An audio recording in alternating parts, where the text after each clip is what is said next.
Hello, my name is Dr. Ishak Yusuf Maina. This is going to be the first class on or lesson on basic Python programming language, and we are starting with the topic of Python arithmetic operators.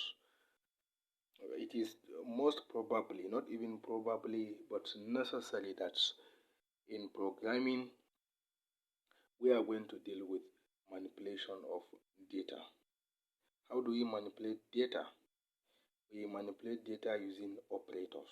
So the kind of operators we are going to use to manipulate a data depends on the type of the data. Number is a type of data that is numerical in nature, and we use arithmetic operators to manipulate numbers.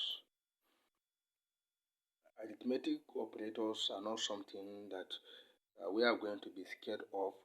They are the normal plus, minus, terms, and so on that we know from our elementary math class.